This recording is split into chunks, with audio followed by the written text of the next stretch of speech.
사도행전 15장 36절에서 41절 말씀. 며칠이 지나자 바울이 바나바에게 말했습니다. 우리가 주의 말씀을 전했던 도시마다 모두 다시 방문해 그들이 어떻게 지내고 있는지 알아봅시다. 바나바는 마가라고도 하는 요한을 함께 데리고 갈 생각이었지만 바울은 그를 데려가는 것이 현명한 처사가 아니라고 생각했습니다.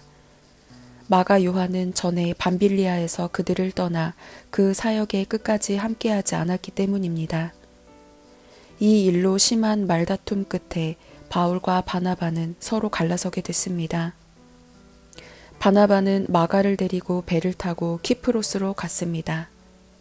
바울은 실라를 선택해 주의 은혜를 간구하는 형제들의 환송을 받으면서 안디옥을 떠났습니다. 바울은 시리아와 길리기아를 거쳐가면서 교회들을 강건케 했습니다.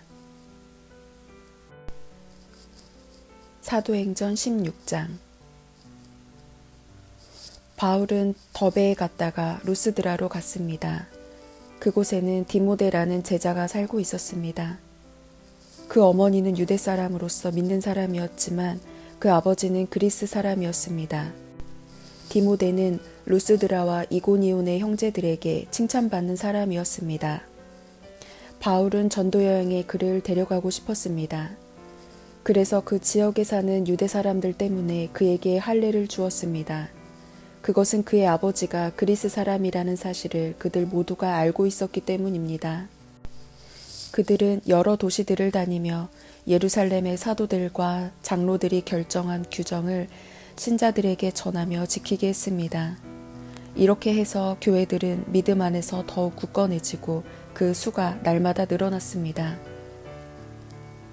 성령께서 아시아 지방에 말씀 전하는 것을 막으셨기 때문에 바울과 그 일행은 부르기아와 갈라디아 지방을 거쳐 무시아 지방 가까이 이르러 비두니아로 들어가려고 했습니다. 그러나 예수의 영이 허락하지 않으셨습니다. 그래서 그들은 무시아를 지나 드로아로 내려가게 됐습니다. 한밤중에 바울은 마케도니아 사람이 서서 마케도니아로 와서 우리를 도와주시오라고 간청하는 환상을 보았습니다. 바울이 이 환상을 본 후에 우리는 그들에게 복음을 전파하기 위해 하나님께서 부르셨다고 확신하고 즉시 마케도니아로 떠날 준비를 했습니다. 우리는 드로아에서 바다로 나와 배를 타고 사모드라게로 곧장 갔다가 이튿날 네아폴리로 갔습니다. 그곳에서 우리는 로마의 식민지로서 마케도니아 지방에서 첫째 가는 도시인 빌립보에 들어갔습니다. 우리는 그곳에서 며칠을 머물렀습니다. 안식일에 우리는 혹 기도할 곳을 찾을 수 있지 않을까 하는 기대감으로 성문 밖 강가로 나갔습니다. 우리는 그곳에 앉아서 거기 모여있던 여인들에게 말씀을 전했습니다. 말씀을 듣던 사람들 가운데 루디아라는 여인이 있었습니다. 그 여인은 두아디라 도시에서 온 자주색 옥감 장수로서 하나님을 경외하는 사람이었습니다. 주께서 그 마음을 열어 바울의 말에 귀 기울이게 하셨습니다. 루디아는 그 집안 식구들과 함께 세례를 받고 저를 참된 신자로 여기신다면 제 집에 오셔서 머물러 주십시오 하고 간청하면서 우리를 자기 집으로 데리고 갔습니다. 어느 날 우리가 기도하는 곳으로 가다가 귀신 들린 한 여종을 만나게 됐습니다. 그 아이는 점을 쳐서 자기 주인들에게 아주 많은 돈을 벌어주고 있었습니다. 이 아이는 바울과 우리를 따라와서 이 사람들은 지극히 높으신 하나님의 종들로 당신들에게 구원의 길을 전하고 있다라고 외쳤습니다.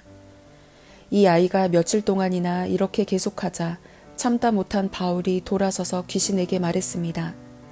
예수 그리스도의 이름으로 내가 명한다. 그 아이에게서 당장 나오라. 바로 그 순간 귀신이 그 아이에게서 나갔습니다. 그 여종의 주인들은 자기들의 돈 벌 소망이 사라진 것을 알고 바울과 실라를 붙잡아 시장에 있는 관리들에게 끌고 갔습니다. 바울과 실라를 로마 관리들 앞에 데려다 놓고 말했습니다. 이 사람들은 유대 사람으로서 우리 도시에 소란을 일으켰습니다. 우리 로마 사람들이 받아들이거나 실천할 수 없는 풍습을 전하고 있습니다. 모여있던 사람들도 가세해 바울과 실라를 공격하자 로마 관리들은 그들의 옷을 벗기고 매질하라고 명령했습니다. 관리들은 그들을 심하게 때린 뒤 감옥에 던져넣고는 간수에게 그들을 단단히 지키라고 명령했습니다. 이런 명령을 받은 간수는 그들을 깊숙한 감방에 가두고 발에는 쇠고랑을 채워두었습니다. 한밤중쯤 됐을 때 바울과 실라가 기도하며 하나님께 찬송을 부르자 다른 죄수들이 귀 기울여 듣고 있었습니다. 그런데 갑자기 큰 지진이 일어나 감옥이 기반부터 흔들렸습니다. 곧바로 감옥 문이 모두 열리고 죄수들을 묶고 있던 쇠사슬도 다 풀렸습니다. 간수가 잠에서 일어나 감옥 문이 모두 열린 것을 보자 죄수들이 도망친 줄로 생각하고 칼을 뽑아 자살하려고 했습니다. 그때 바울이 큰 소리로 외쳤습니다. 당신 몸을 상하게 하지 마시오. 우리가 다 여기 있소. 간수는 등불을 달라고 하더니 불이 나게 달려들어와 부들부들 떨면서 바울과 실라 앞에 엎드렸습니다. 그러고는 그들을 밖으로 데리고 나오면서 물었습니다. 선생님들, 제가 구원받으려면 어떻게 해야 합니까? 그들이 대답했습니다. 주 예수를 믿으시오. 그러면 당신과 당신의 집안이 구원을 받을 것입니다. 그러고 나서 바울과 실라는 그와 그 온 집안 사람들에게 주의 말씀을 전해 주었습니다. 그날 밤 그 시간에 간수는 그들을 데려다가 상처 부위를 씻어 주었습니다. 그러고는 당장 그와 그 온 가족이 세례를 받았습니다. 간수는 그들을 자기 집으로 데려가 음식을 대접했습니다. 그는 자신과 온 가족이 하나님을 믿게 된 것으로 인해 기쁨이 가득했습니다. 날이 밝자 로마 관리들이 부하들을 보내 간수에게 명령했습니다. 그 사람들을 풀어주라. 그러자 간수가 바울에게 저희 관리들이 당신과 실라를 풀어주라고 전가를 보냈으니 이제 나와 평안히 가십시오 라고 말했습니다.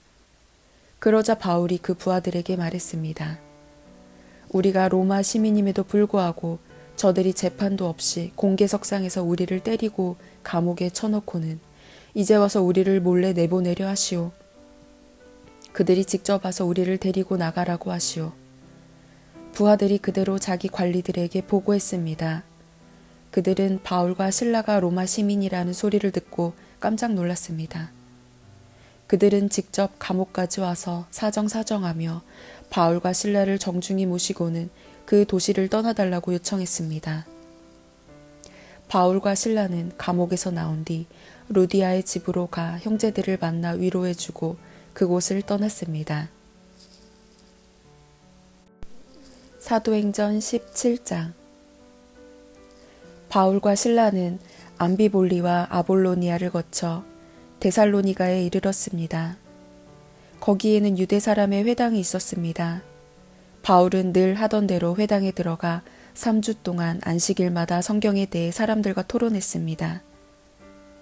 그리스도가 고난을 받은 후 죽은 사람들 가운데서 살아나셔야 했던 것을 설명하고 증명하며 말했습니다. 그리고 내가 여러분에게 선포하는 이 예수가 바로 그리스도십니다 라고 전했습니다. 몇몇 유대 사람들은 그 말에 설득돼 바울과 실라를 따랐고 하나님을 경외하는 많은 그리스인들과 적지 않은 귀부인들도 그들의 말을 믿게 됐습니다. 그러자 유대 사람들에게 시기가 일어났습니다. 그래서 시장의 불량배들을 끌어모아 떼를 지어 도시 안에 소동을 일으켰습니다. 그들은 바울과 실라를 찾아 사람들 앞에 끌어내려고 야손의 집으로 쳐들어갔습니다. 그러나 그들을 찾지 못하자 야손과 다른 형제들을 그 도시의 관원들 앞에 끌고 와 소리치며 말했습니다. 세상을 온통 시끄럽게 하는 사람들이 이곳에도 왔는데 야손이 그들을 자기 집에 들였습니다. 그들은 모두 가이사의 칙령을 거역하며 예수라는 다른 왕이 있다고 말합니다. 이 말을 듣고 사람들과 그 도시의 당국자들은 당황했습니다. 그러나 당국자들은 야손과 다른 신자들로부터 보석금을 받고 그들을 놓아주었습니다. 밤이 되자마자 형제들은 바울과 실라를 베레아로 보냈습니다. 그들은 그곳에 도착하자 유대 사람의 회당으로 들어갔습니다. 베레아 사람들은 데살로니가 사람들보다 교양 있는 사람들이어서 말씀을 간절한 마음으로 받아들이고 바울이 말한 것이 사실인지 알아보려고 날마다 성경을 찾아보았습니다. 그래서 그들 가운데 많은 유대 사람들이 믿게 됐고 적지 않은 그리스 귀부인들과 많은 그리스 남자들도 믿게 됐습니다. 데살로니가에 있는 유대 사람들은 바울이 베레아에서 하나님의 말씀을 전한다는 것을 알고 그곳에 또 나타나 사람들을 선동해 소동을 일으켰습니다. 그러자 형제들은 즉시 바울을 바닷가로 보냈습니다. 그러나 실라와 디모데는 베레아에 그대로 남아 있었습니다. 바울을 수행하던 사람들은 그를 아테네까지 인도했습니다. 그들은 실라와 디모데도 속히 자기에게 데려오라는 바울의 지시를 받고 돌아갔습니다. 아테네에서 그들을 기다리는 동안 바울은 그 도시가 우상으로 가득 찬 것을 보고 매우 격분했습니다. 그래서 그는 회당에서 유대 사람들과 하나님을 경외하는 그리스 사람들과 또 시장에 나가서 날마다 우연히 만나는 사람들과 토론했습니다. 에피쿠로스 철학자들과 스토아 철학자들도 바울과 변론을 했습니다. 그 가운데 몇 사람이 물었습니다. 이 말쟁이가 무슨 말을 하려는 것인가? 또 다른 사람들은 그가 외국의 다른 신들을 전하는 사람인가 보다 라고 했습니다.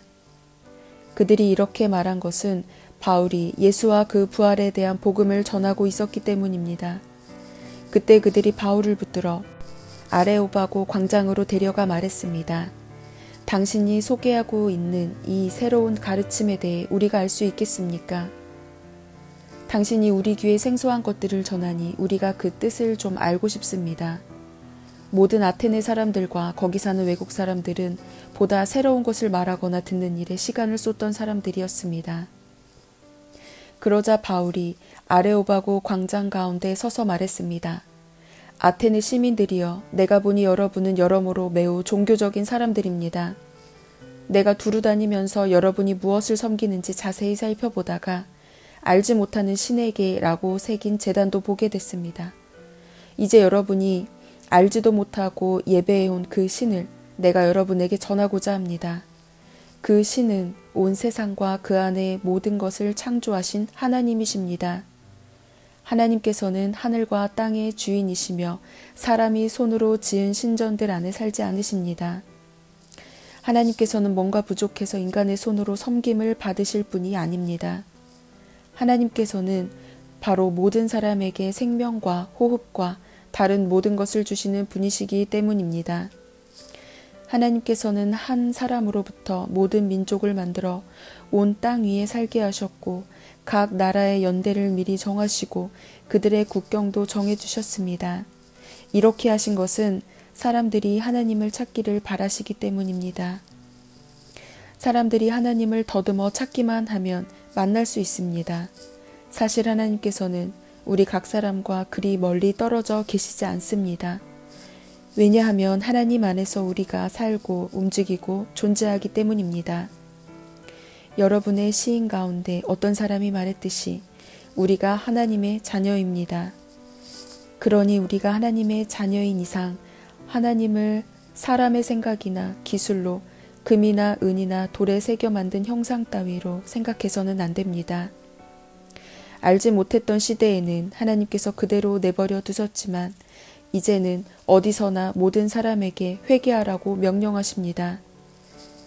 하나님께서는 자신이 세운 한 사람을 통해 세상을 공의로 심판할 날을 정하셨기 때문입니다.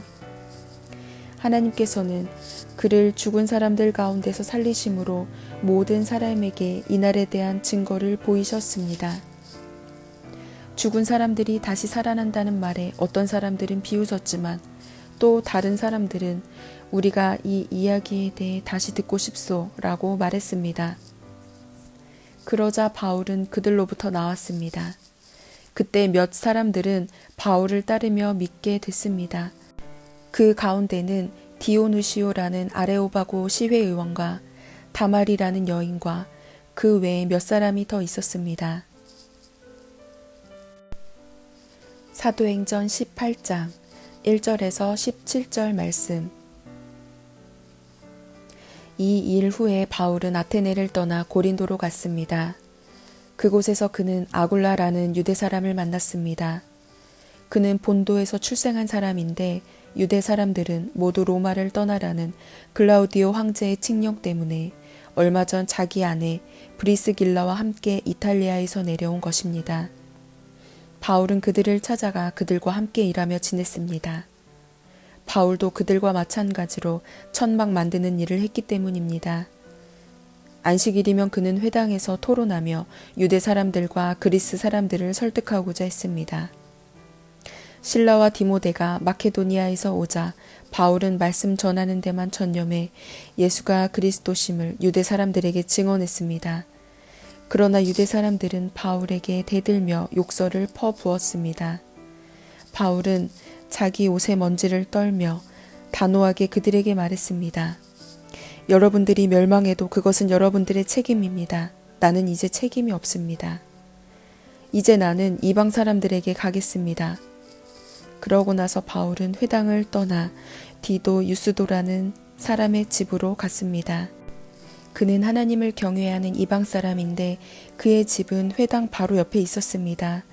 회당장 그리스보와 그 온 집안이 주를 믿게 됐고 바울의 말을 들은 다른 많은 고린도 사람들도 믿고 세례를 받았습니다.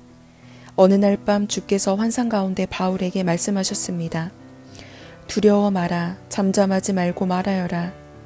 내가 너와 함께 있으니 아무도 너를 해치지 못할 것이다. 이 도시에는 내 백성이 많다. 그래서 바울은 그곳에 1년 반 동안 머물면서 그들에게 하나님의 말씀을 가르쳤습니다.